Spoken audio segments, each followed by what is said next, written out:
Я ніколі не ведаў, на жаль, асабіста Рыгора Барадуліна. Ніколі з ім не сустракаўся. Але аднойчы, будучы міністрам культуры, атрымаў ад яго адзін з самых дарагіх падарункаў – кнігу вершаў Барадуліна з уласнаручным допісам аўтара. Гэты уласнаручны допіс, які я не хацеў бы агучваць публічна, з'яўляецца адным з самых дарагіх для мяне як чалавека, як для асобы, як для беларуса. Гэта былі вельмі важныя і кранальныя словы. Толькі некалькі самых блізкіх людзей ведаюць змест гэтага допіса.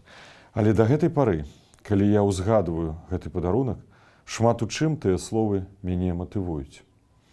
Гісторыя маіх завочных узаемаадносінаў з Рыгорам Барадулінам пачалася з таго, што да мяне, як да міністра культуры, прыйшоў ксёндз Уладзіслаў Завальнюк, пробашч касцёла святых Сымона і Алены ў Мінску, з прапановай адсвяткаваць 75-гадовы юбілей славутага беларускага паэта.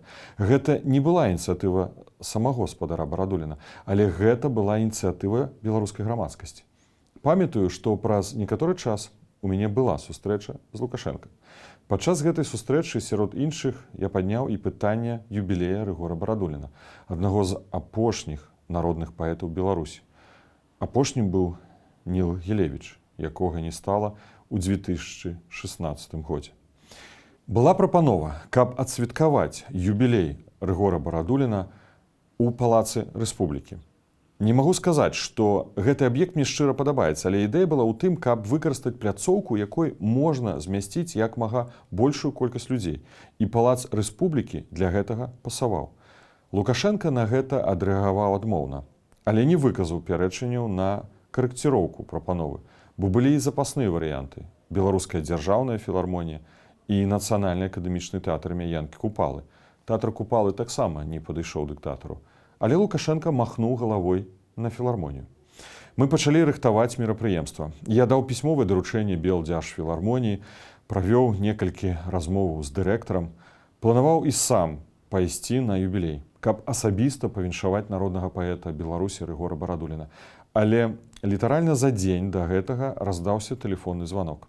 Тэлефанавала Наталья Пяткевіч, на той час першая намесніца кіраўніка адміністрацыі Лукашэнкі, і сказала, што катэгарычна забараняе мне прысутнічаць на гэтым свяце, бо лічыць, што гэта будзе правакацыя, што я фактычна магу аказацца асобай, якая такім чынам падтрымае беларускую апазіцыю на ўзроўні міністра ўрада. Аднак выйсце тады знайсці ўдалося. Я накіраваў на гэтае свята аднаго са сваіх намеснікаў, і ён прысутнічаў на гэтым мерапрыемстве. Для мяне было важна, што гэта адбылося, што мы тады ўшанавалі гонар выбітнейшага беларуса Рыгора Барадуліна. Рыгор Барадулін нарадзіўся на Ушаччыне, што на Віцебшчыне. Там неаднойчы мне прыйшлося бываць. На Ушаччыне, зямлі, на якой нарадзіліся шмат выбітных пісьменнікаў і паэтаў. Народны пісьменнік Васіль Быкаў, народны паэт Пятрусь Броўка, вядомая паэтэса Еўдакія Лось.